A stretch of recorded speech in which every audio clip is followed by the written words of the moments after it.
Motivational interviewing. If you're a coach, leader, parent, spouse, instructor, or any role involving helping individuals move forward in their personal, professional, or even athletic pursuits, it's an approach you cannot afford to miss. Rather than simply telling someone what to do or trying to use your motivational skills to move that dial, motivational interviewing, or MI, takes a more effective approach.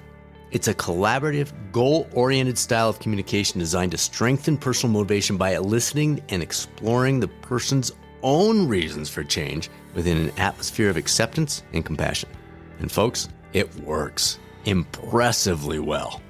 Welcome to the Catalyst 360 podcast. I'm your host, Dr. Brad Cooper of Catalyst Coaching 360, and in today's Hidden Gem, we are honored to welcome one of the creators of motivational interviewing to the show, the one and only Dr. William Miller.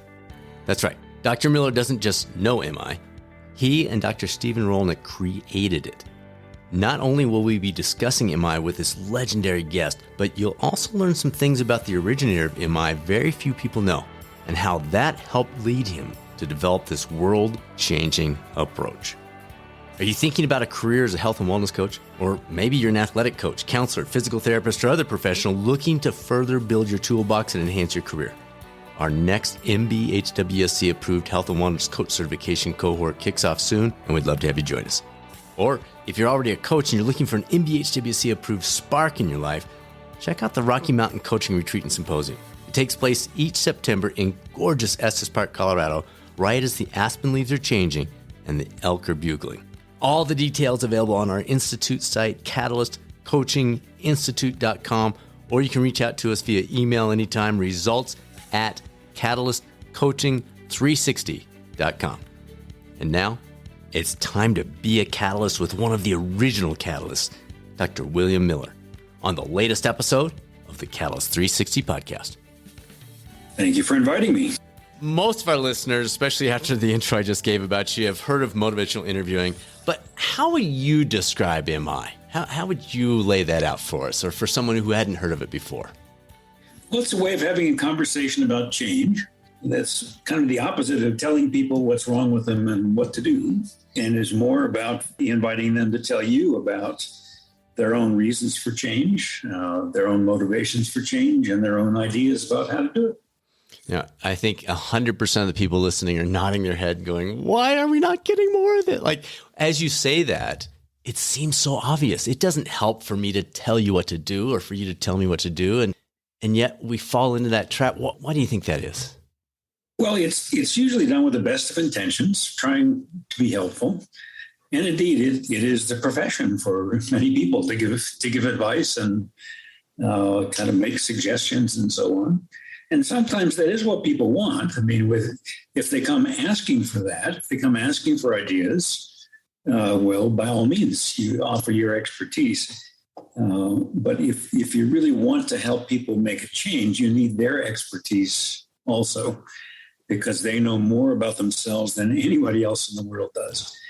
And there's also just the fact that telling somebody what to do, the average outcome is that they either won't do it or they'll do the opposite. It's called psychological reactance. It's just something in us that doesn't want to be told what to do. And that's kind of accepting a one-down position in a way. We're willing to do that sometimes. If you enlist in the military, you accept that you're going to be taking orders. I mean, that's part of it. If you enlist in a religious order, you take a vow of obedience, and that's just a part of the deal. And to some extent, when you go to a health specialist, you're asking for their expertise and advice. And sometimes it is something they can fix. So there's a place for that. But in most conversations about change, you're better off finding out about the person's own motivations for and ideas about change than coming up with your own. I mean, their ideas are likely to be better than mine are. And my motivations for them to change are irrelevant, really. What are theirs? And so, this makes common sense. I mean, most people do not like being told what to do.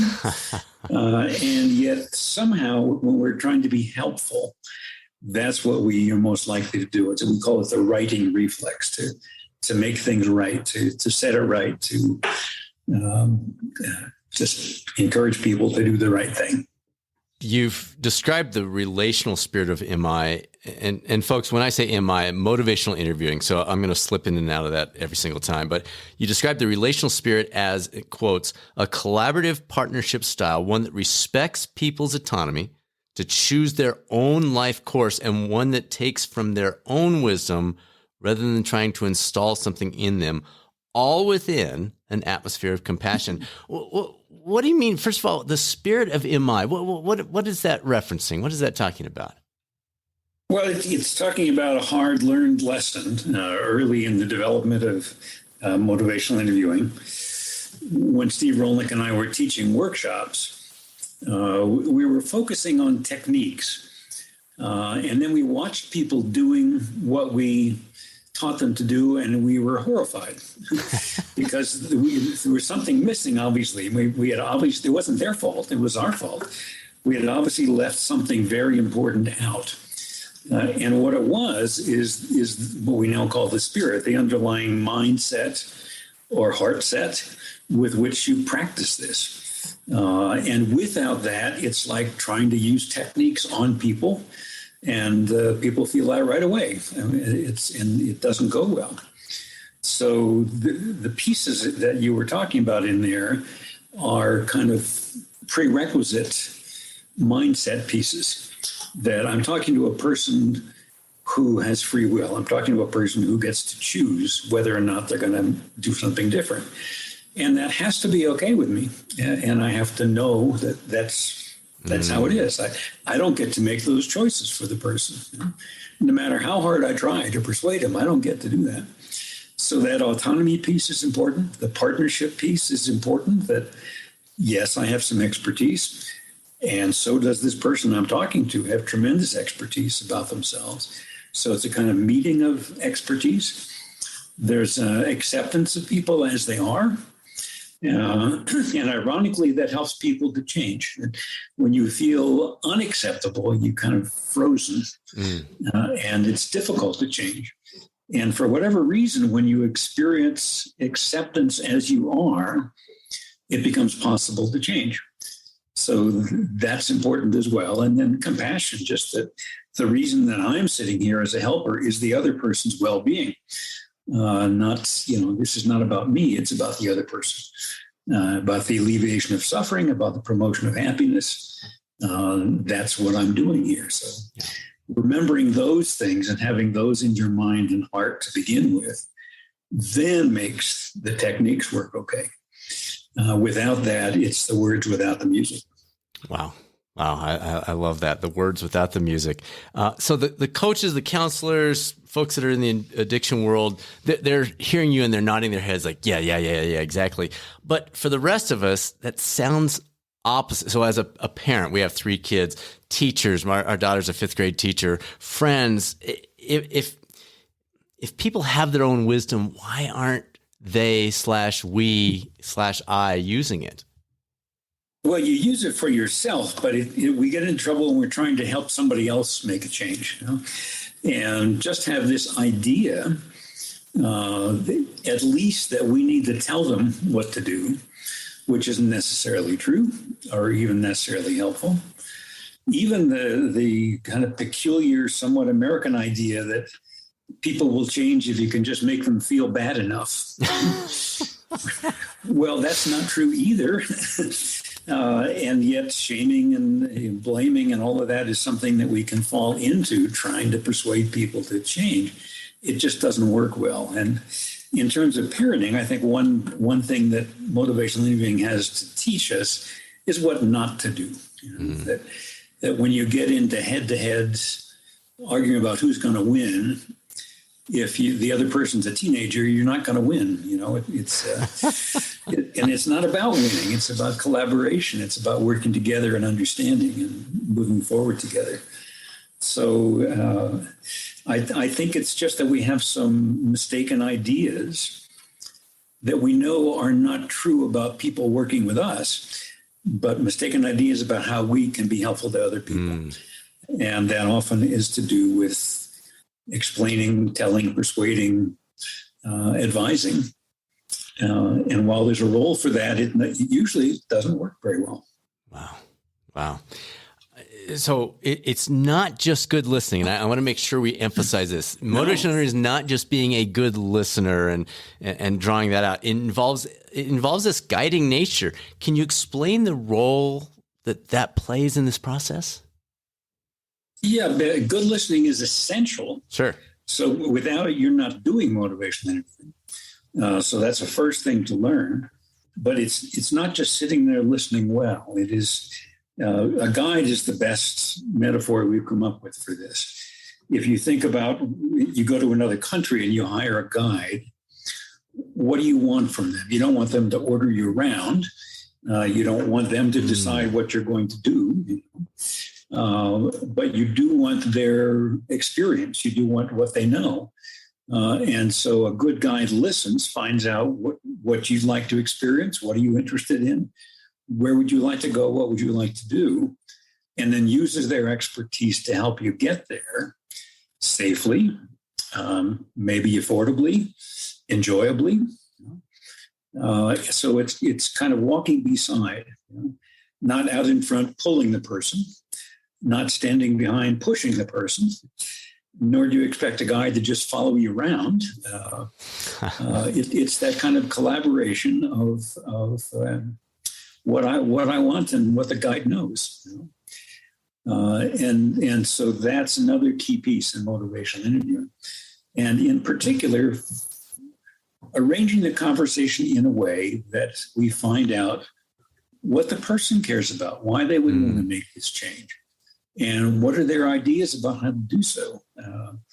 So rather than starting with my ideas and the things that I think maybe the person should be the motivations, I want to start with what the motivations actually are that the other person has. Where are they with this? What's going on? And what ideas do they have about why and how to move forward? Excellent. All right. You've written a book for healthcare. I've got it right here, Motivational Interviewing in Healthcare. What are you seeing in that arena? Are you seeing it being utilized more? I come out of healthcare. Our son is in med school right now. Our daughter's an occupational therapist. So that's part of our world. What are you seeing from your book, from other interactions that you're having out there in the world in terms of healthcare? Sure. Well, when you get trained in healthcare, usually you're expected to have answers. So when you're coming through medical school training, for example, having the answer on the spot, being able to provide it, I mean, that's what gets reinforced. And sometimes that's useful. If you're working in the emergency room, knowing what to do and doing it quickly is important. When you're working with people over time, like in primary care, and what you're talking about is changing the person's behavior or lifestyle, you need a different approach. So I suggest a decision tree when I'm working with healthcare professionals. If you can fix it, and if the person wants you to fix it, do it. If it's a broken bone, you know how to set the bone. That's what they're asking you to do. Fine. It looks like it's an infection. You know how to diagnose infections, figure out what it is, probably is, prescribe an antibiotic. Fine, do it. But most of what's going on in primary healthcare has to do with behavior. It has to do with the way we live our lives. Most chronic illnesses are lifestyle illnesses.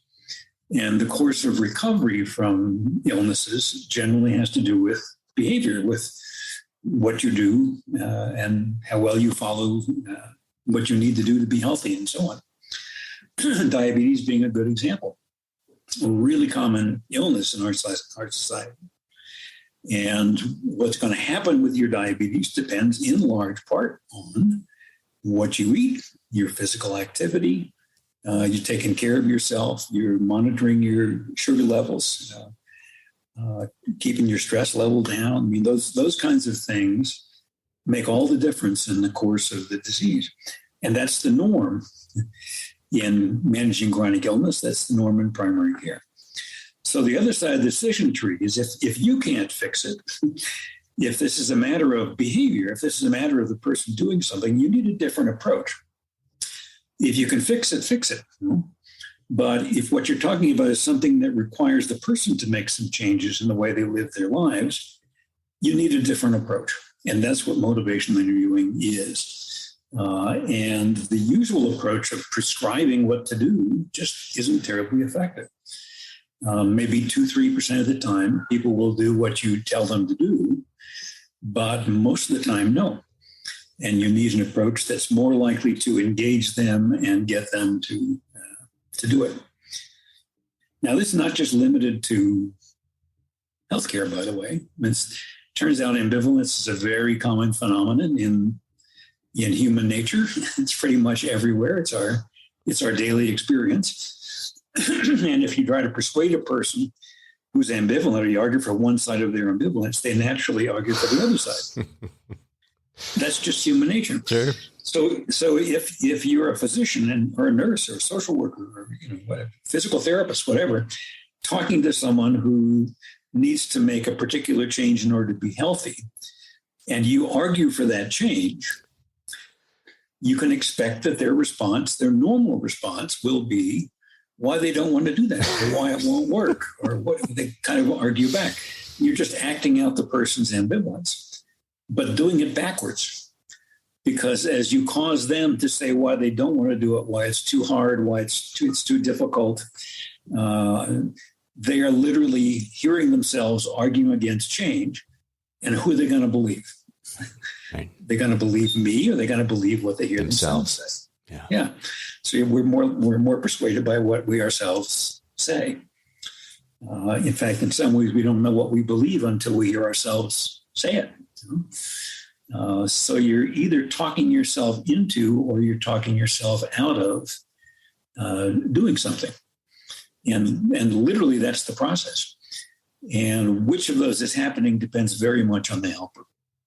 The way in which the helper approaches the conversation influences the extent to which people are talking themselves into making a change, which we call change talk, or arguing against it, which we call sustain talk. And that balance actually predicts whether it's going to happen or not. And that balance is very related to what the helper is doing. So as you're saying this, people are maybe hearing this for the first time and saying, oh my gosh, like that makes so much sense. What would be a starting point? So if we've got a physician, a PT, a counselor, somebody who is like, well, I've heard of MI, but I've never really looked into it, but this makes so much sense. What would be a starting point for them? Yeah. Well, sometimes I get invited to teach MI over pizza at lunch, and what I do is try to send people away with something they can try that afternoon. Now, it's not going to be motivational interviewing per se, but Sure. It's something like it. And say, just try this and see if you get a different kind of response than you normally do. Now, there are all kinds of things like this. You can simply ask, why would it be important for you to do this? Rather than telling the person why it's important to do it. You can ask, what ideas do you have about how you could actually do this? Given what you know about yourself, how might you go about it to succeed? Instead of starting by telling them what to do. We have scales that we use, 0 to 10 scale. How important is it for you to do this? 0 is not at all important. 10 is, this is the most important thing in my life right now.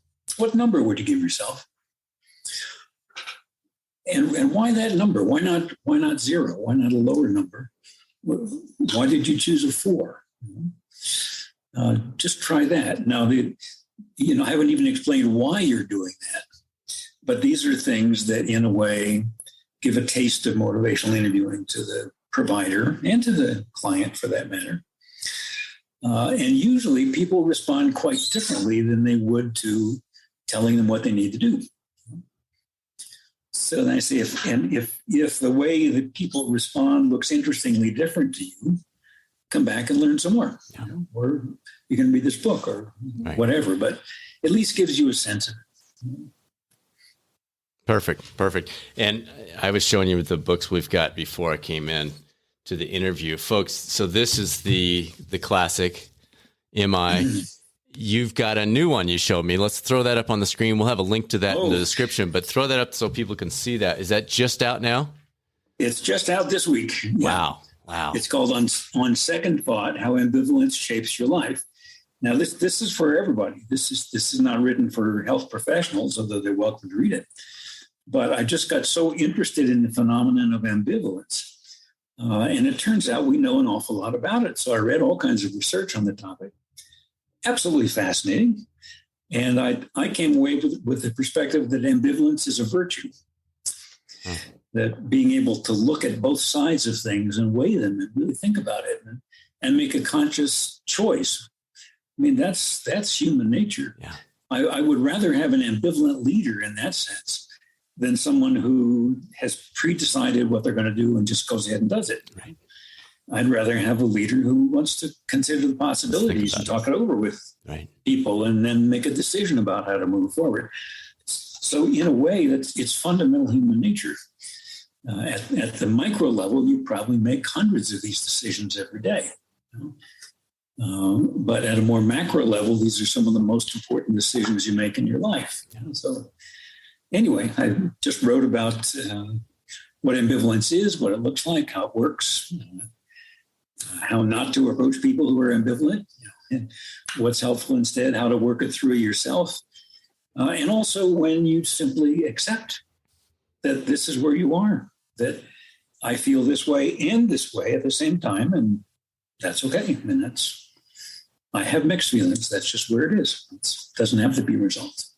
So that's my bonus for this interview. I didn't even know you had that book out. It is on my list. I will pop that into the order here soon. So Sabrina, one of our mentor coaches at the Catalyst Coaching Institute, she wanted to be sure we got your thoughts about the skill of summarizing. She works with a lot of coaches. She's found that sometimes the summarizing piece basically is too much talking on the part of the coach. Do you have a suggested limit or recommendation? Maybe it should be one summary every 20 minutes or keep your summaries to less than 30 seconds. Is there any general guidance for counselors, coaches, other folks that are using this skill in terms of that summarizing piece? Well, summaries vary a lot. I mean, in a way, a reflection is a summary, is a response to something you just heard. Now, ideally, it's not just repeating what you heard. I talk about continuing the paragraph of saying what might be the next sentence in the paragraph, but that's a kind of listening and giving a response. When we're listening for change talk, which we know predicts people's likelihood of making a change, when I get two or three of these reasons, then I'm likely to kind of give a quick summary of those. So far, you've told me that you think if you quit smoking, you'd have more money to spend. Your kids would be pretty happy. And you'd have better wind on the soccer field. And what else? No, those are things the person has said. I'm pulling them together, but doing that very strategically because I've arranged the conversations that the person, first of all, tells me those things in the first place. I reflect them so they hear me saying what they said. Then I come back with a summary and kind of pull them together into what we call a little bouquet. And offer that back and see if there's some more flowers to add to the bouquet. But that's part of the process of trying to hear as many of the person's own motivations for change as I can and offering them back to the person again. And once you get up to a nice sized bouquet and you hear all of your own reasons pulled together for making the change, that's pretty powerful. And it's coming from you. It's not somebody giving you a list of reasons, but it's your own stuff. Right. But it's what you don't do normally when you feel ambivalent. The normal response is to think of a reason why you should do something, and then think of a reason why you don't want to do it, and then stop thinking about it. And so you go around in circles. And this is a way of helping people stay with the process, to keep thinking about what would be important about this, what might be better about this, how would you go about doing that? Well, how important is it to you? And to just stay on that trajectory, which is how you get out of the forest. So in the example you gave, it was very brief, it was succinct, it was to the point, it was this bouquet of 2 or 3 points that I had made, if I were your client. Is that kind of what you're recommending in terms of Sabrina's question of, you know what, it's not you sharing your wisdom with the world. It's you doing a quick summary of what they've shared with you. Well, and what do you put into that summary is important also. And often people aren't conscious about that. How do you decide if you're going to, like at the end of a session, do a big summary and say, well, okay, here's what's happened today. Tell me if I missed anything. How do you decide what to put into that? Because you're not going to put everything in. Right. One guideline, not from us, is, well, put in all of the feeling statements. Put in everything the person has said that has some emotional content to it. Well, if you're working with somebody who's a relatively new client, probably most of that is pretty unpleasant affect. And so you're going to be giving them a whole load of negative emotion that you heard. True enough, but where does that leave the person? Pretty discouraged. Right. They didn't actually need to hear all of that again.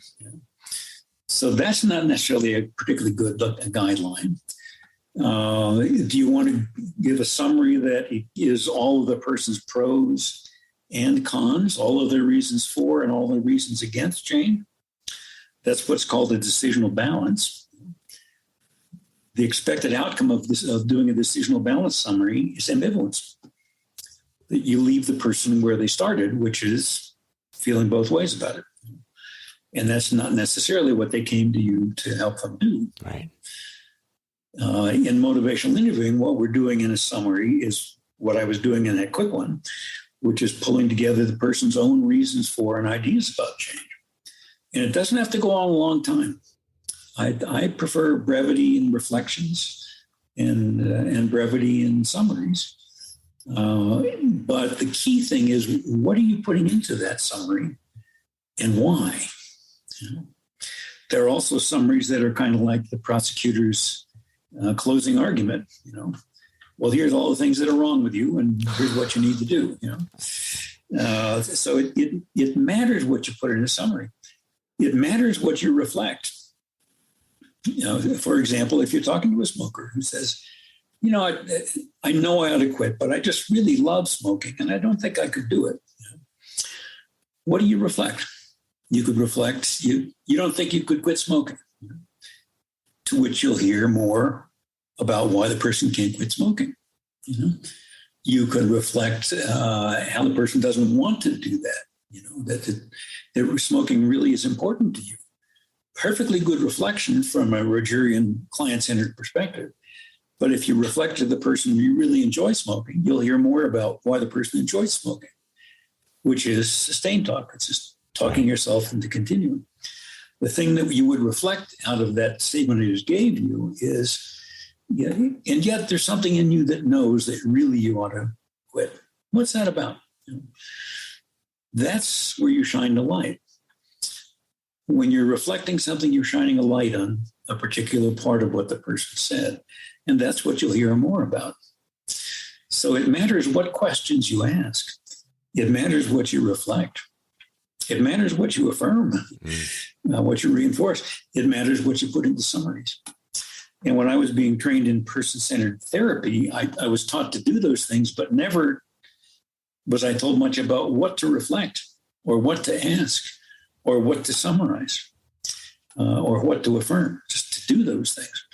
And it turns out it matters. It really matters what you ask, reflect, affirm, and put into summaries. And it helps the person move and keep moving in the direction of change. All right, I want to take a little bit of a left turn here. I'm preparing for this interview. You spoke about living in the doorway between religion and psychology. Can you walk us through what you meant by that and how that came to be? That was an interesting statement. Well, I'm a person of faith. I mean, my religious faith has been important to me through most of my life, with a couple of year vacation into agnosticism. But other than that, it's been one of the most meaningful things in my life. When I was in graduate school, what I was told by the director of training was, well, if you have to believe stuff like that, keep it to yourself. And you would certainly never ask clients about their religious beliefs. Well, I obeyed. I wanted to get through graduate school. Sure. But why? I mean, given that spirituality is such an important part of life for a lot of people, not just me, but for many people to be working with, why is that taboo? Why why would I not have a conversation about that? And so it kind of, that role emerged for me of standing in the door between religion and psychology and passing things back and forth. So I wrote a book for pastors on practical psychology that they could use. And I wrote books for psychotherapists on spirituality and how to explore that and what that means, and for lay people on positive belief and so forth. So it's just a fun place to be. Yeah. It was not a problem for William James at the turn of the 19th century. His most famous book is Varieties of Religious Experience. Wonderful, interesting book, by the way.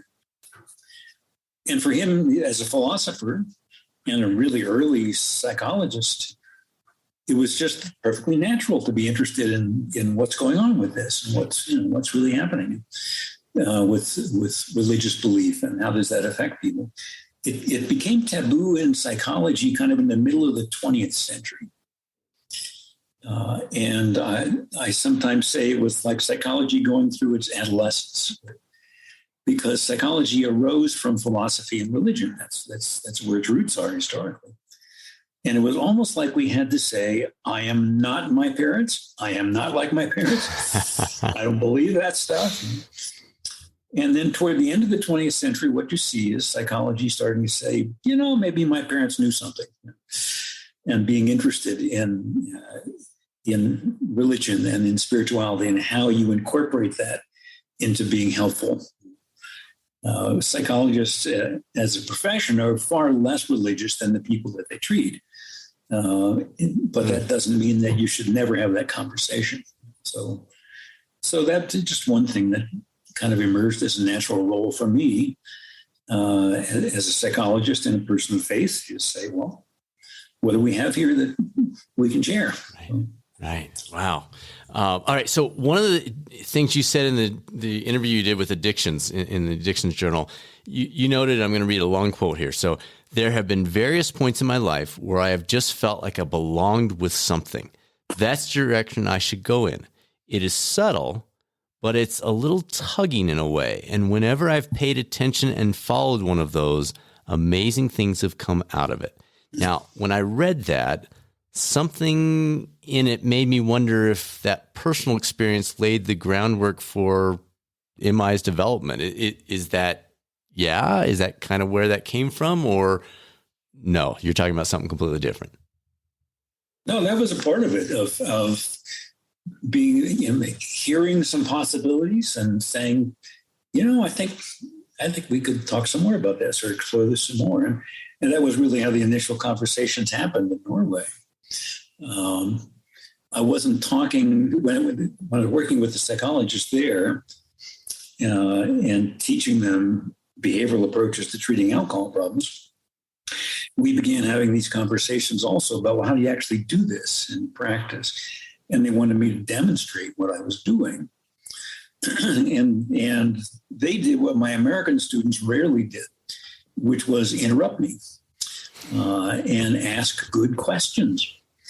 So I'd be in the middle of role playing with one of the psychologists who was portraying a client, and somebody would say, "No, hold on a minute. Now, what are you thinking right now?"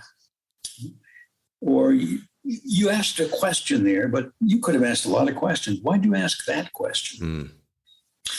You reflected something, but the client said a lot of things. Why did you reflect that instead of something else? And I didn't know the answer to it. I was doing something that I wasn't conscious of. And together we began to unpack it. And one of the essential pieces of it was arranging the conversation in a way that it's the client who makes the argument for change rather than me. I didn't know I was doing that. Well, I didn't have any theory behind it, but together we began to look at that and put together what was the very beginning of motivational interviewing, just some basic guidelines that led to the first article that I wrote in 1983. I figured that's the last I would hear of it. And in fact, it took over my life largely. It's amazing staying power. I know 61 languages where this is being taught and practiced. Wow. So it crosses cultures pretty well. and ambivalence is one piece of it. That's such an embedded part of human nature that all of us experience. And we also all kind of know that telling us what to do isn't a great idea. And so how do you put that together into a way of being helpful? And so, being curious about that and just kind of following. This was one of those places where I felt that. It was just kind of intuitive and thought, I think this is worth pursuing. Wow. Quantum change was another one. Let's not ignore that one. Talk us through quantum change. It's super fascinating. What can you give us a short version of what you developed there? Well, I just got interested in sudden, dramatic changes that are permanent. That you've gone through a one-way door. The fictional version of this is Ebenezer Scrooge. Right. But it happens in real life, and it happens pretty often in real life. And I'd seen several of these things happen. And I thought, now, if this can happen, if in a matter of minutes or hours, something can happen to a person that causes them to change benevolently, permanently, don't you think we should be interested in that as psychologists? Yeah. We didn't even have a name for it. It's what William James was writing about in 1902. And he talked about type 2 change. Type 1 is the way most of us change most of the time. Kind of 2 steps forward, 1 step back, a little bit at a time, successive approximations. But these are more like shooting the rapids, and these things happen. So I just set out to see, can we understand this? And we had no trouble finding people that had had this experience, interview them, and told the stories, basically. And that book created a great deal of inattention in psychology. And I figured it'd be another century before somebody else comes across it and writes about it again. But because literally William James was the last person I could find in psychology who had written about this. Wow. A century before. So to me, it's one of the most interesting things that we ever did, research-wise. But it hasn't really gone anywhere except to say that this really happens. And if it does happen to someone, it's helpful to be talking to somebody who understands it, who knows this is not weird, strange, crazy, that there is a real phenomenon here, and it does occur. And so just that was really the bottom line of the book, that, yep, it happens. The editor wanted me to write one more chapter, how you too can have a quantum change. Yeah, exactly. I mean, that's the natural question. and it sounds like that chapter didn't get added to the book. It didn't get written. I said, sorry, I don't know the answer to that one. Interesting. I'm observing these things, and they are impressive. And they just happen to people out of the blue, uninvited. It's not like they were trying to do something. Sometimes in the midst of great suffering, but just as often in the midst of everyday life, nothing out of the ordinary going on. And so I think there is a phenomenon there to understand.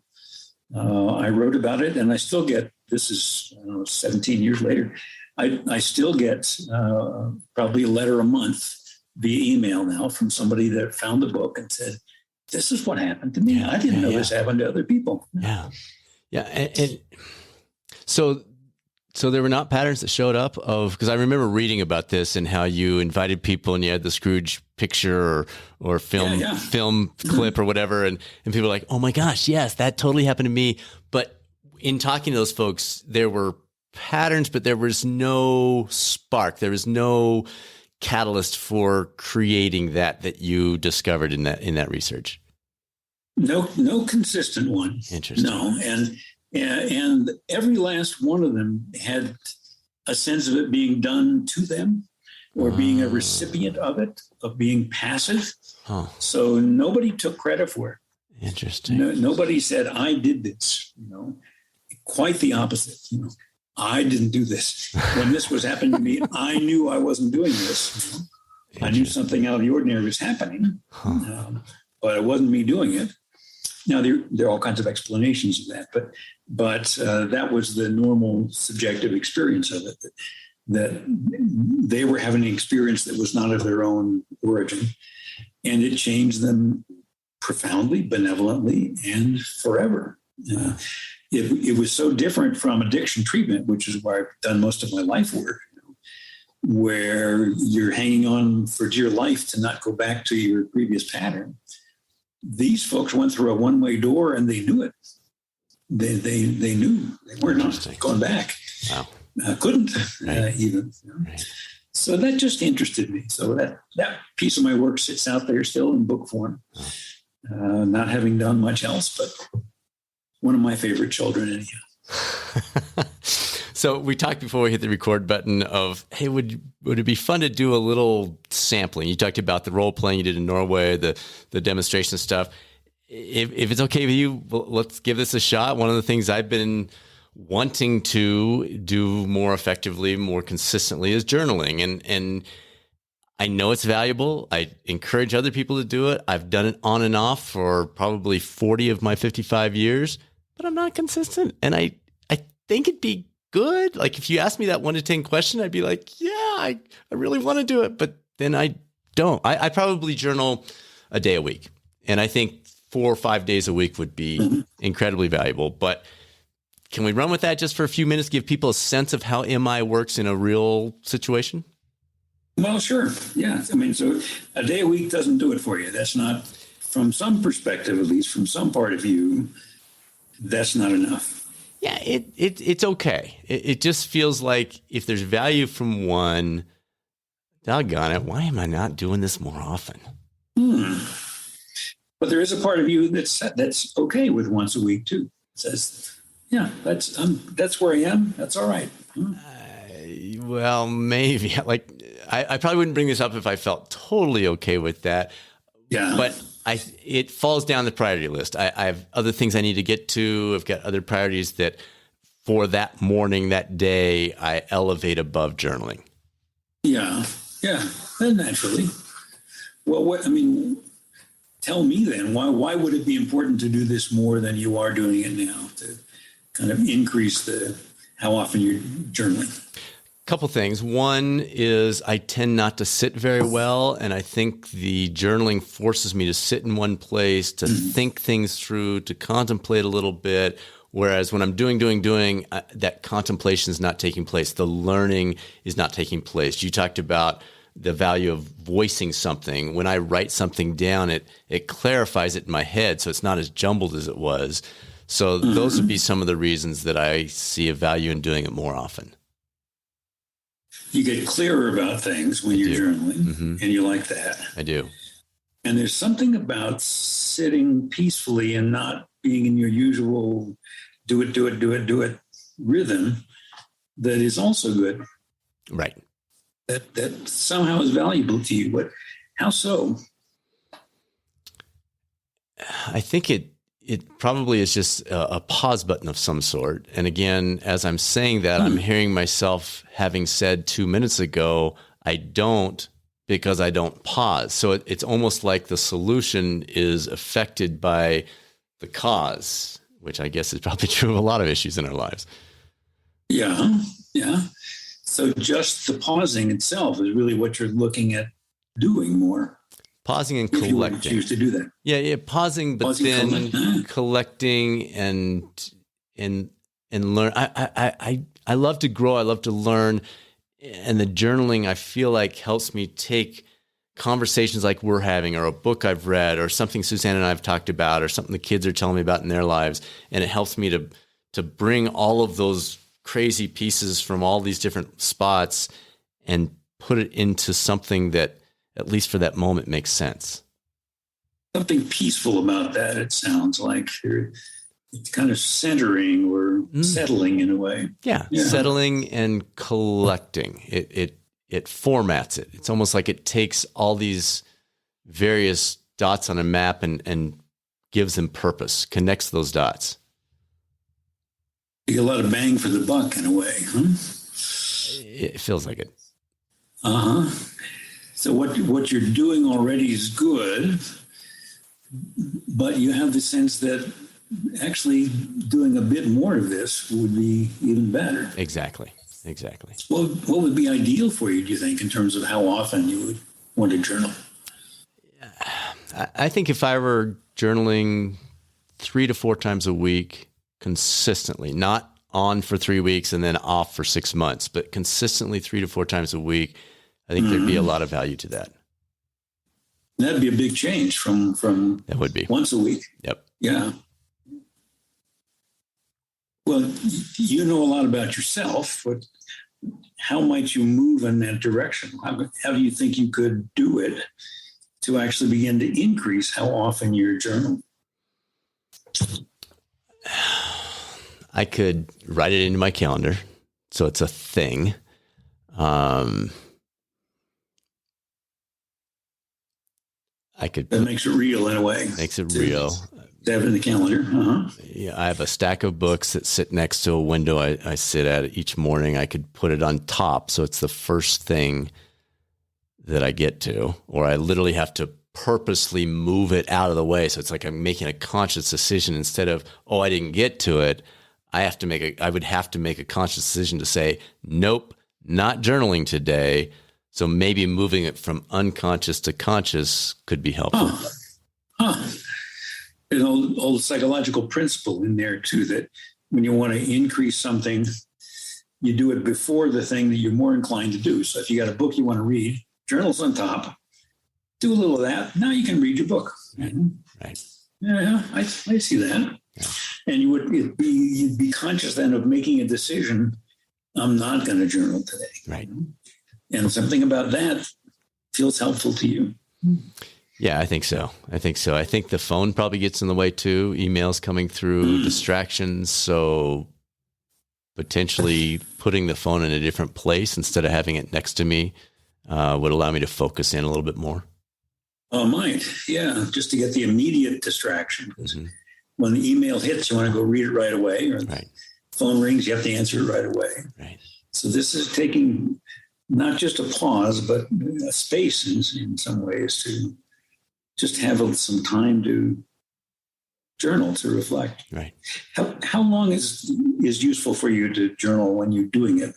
That would vary, and I wouldn't be particular about that. I think 10 minutes would be fine. 20, 25 minutes would be great. It would never be more than that unless I'm really into some great brainstorm. But 10, 15, 20 minutes would be wonderful. And let me ask you the scale. How important is this to you as something that would be a part of your life? 10, this is the most important thing in my life. 0 doesn't matter at all. What number would you give yourself? Based on my actions, it's probably a 5. I would probably give it a 5, but the other side of my brain says, but Brad, think if it were consistent, that could, so probably a 7. The 5 is kind of what you're doing. Yeah. But something else in you says, it's about a 7. Yeah. Now, why 7 and not 5? I think just thinking about the things we talked about of clarifying, of collecting growth opportunities and ideas for the future, and even down the road, I would love to get my parents' journals from 30 years worth and see what they were thinking about and learning and growing and struggling with, and maybe someday my kids, when I'm long gone, can go through that and say, wow, that's interesting. Dad was really struggling in this area, or wow, this is where he was learning in this area. And maybe it'd be helpful to them in some way. As well as to you. Absolutely. Yeah. Well, you have a lot of reasons to do this. I do. That I'm hearing. I mean, you like the kind of the peaceful pause of taking time to reflect on what's happening in your life and actually write it down to 10 minutes, 15 minutes, whatever. And that somehow helps you pull things together in a way that might not happen otherwise when you're in your busy life. Even imagine this kind of being preserved and something that passes on to your children as a reflective journal of, this is what Dad was really like. Mm-hmm. And it's just that habit has gotten in the way of you doing it a little more.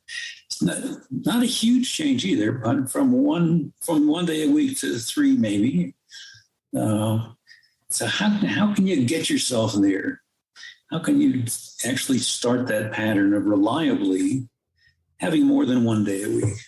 Yeah, I think things that I was going to say we talked about, but basically you got me to talk about, is putting the phone in a different place, putting the journal on top, and then literally putting it on my calendar 3 different days a week, because I like checking those things off, doggone it. So if it's on there, I'm probably going to do it. So I would say those would be my 3 primary steps: would be phone away, journal on top, and put it on the calendar for 3 different days. That might be enough. Yeah. Very good. Are you willing to do that? I am willing to do all 3 of those. Yeah. Well, I'm curious if you will. Sounds good. I will check back with the gang. Thank you. I think that was helpful for people to kind of see that live and in person. Just a couple more questions. And you touched on before you. Oh yeah. Before you do, what was it like being on the receiving end of this? What was happening? You know, I live in the coaching world, so I'm married to this genius counselor / coach who does this stuff with me all the time. I call it her Jedi mind powers. And so I have a fortunate advantage of being able to think these through with her, basically using MI through that process. So it was not unfamiliar. It wasn't, oh no, this feels weird, but it was very helpful. Just to hear yourself saying why it matters. Yeah. And be very specific. Yeah. Very good. Yes. Okay. All right. So last couple, 1983, like what is it about MI, motivational interviewing, that has resulted in such a long lasting impact? We're talking, what is that, 40 years? Yeah. Well, honestly, I don't know. I mean, it's something about human nature that people recognize, and that seems to be the word, that when people learn about this, hear about it, read about it, it's not like they're encountering something alien, but they react as you did at the beginning of the interview. Actually, that makes perfect sense. And sometimes an attraction of, that's how I'd like to be with people. That's how I'd like to do my work as a helper, or that's how I'd like to be with my friends. I'd like to know some more about that. So it has a kind of natural appeal to what we know about ourselves as people, and just a benevolent way of being, so that part of you that is drawn toward being a helper, being helpful to others, it kind of resonates or recognizes this and says, yeah, actually, that makes sense. I'd like to try that. And then happily, you see results often pretty quickly, as you do, as people respond very differently to this than to being told what's wrong with them and what to do. And so you also get that immediate feedback. And essentially, if you're doing this professionally, your clients teach you how to do it. Last question. You retired, and I'm going to put that in quotes because you just showed us the book that you wrote, the most recent book, in 2006. So 15, 16 years. What's life been like? How's it been different? And what do you see coming in the next 5, 10 years? What's around the corner for you?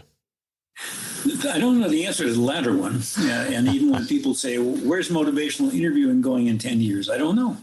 I'm just kind of following the road and fascinated to see where it goes.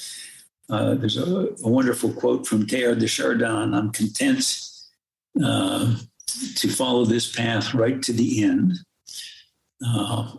along a road more and more familiar, toward an horizon more and more shrouded in mist. So I'm sure of the path I'm on. It feels right. I know where I'm going. I have no idea where it's going, but I'm content to do that. I'm content to walk right to the end on that path. So I have that feeling about my life. Wherever that were to end, it's been an amazing journey already.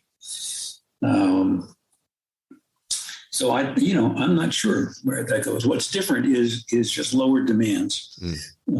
So I don't have clients. I don't have students to supervise. I don't have classes to teach. I don't have faculty meetings to attend. I don't have so many must-dos on the calendar. Sometimes my calendar is empty for the week, which is wonderful.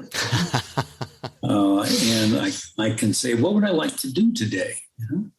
How would I like to spend this day of my life? So that's different. I haven't been bored. And it's not that I'm doing nothing. I'm still writing books. I'm still doing podcasts sometimes when invited. I mean, just, this kind of thing is enjoyable. I have a little more time to travel also, which is something that I really enjoy. So I think it's more sense of a freedom to choose what I'm going to do and a responsibility to choose what I'm doing as well. That wasn't so much the case when my life was highly structured and scheduled. And that's different. But I'm not dead. I'm just retired. So I am still involved in things that I enjoy and see my family and, have good conversation with people. Life is good and have not been able to kick the habit of writing books. We are glad about that. Keep that up. Don't break that habit. Dr. Miller, this was such a privilege. We had the Prochaskas on our 100th episode. We get to have you on our 200th episode. This is fantastic. Thank you so much for taking the time with us. You're most welcome. Wow. What an honor. The father of motivational interviewing, Dr. William Miller, everyone. Thanks for tuning into the #1 podcast for health and wellness coaching. Just a reminder to all the employers, EAPs, and wellness service providers out there in our audience, if you'd like to integrate the very best in health and wellness coaching into your programming, Catalyst Coaching 360 is the only national provider focused exclusively on personalized, nationally board certified coaching that can be integrated into any program, any platform, almost overnight. Please reach out with any questions. Results at catalystcoaching360.com or visit the website catalystcoaching360.com. And now it's time to be that catalyst. This is Dr. Brad Cooper of Catalyst Coaching 360. Make it a great rest of your week, and I'll speak with you soon on another episode of the Catalyst 360 podcast, or maybe over on the YouTube coaching channel.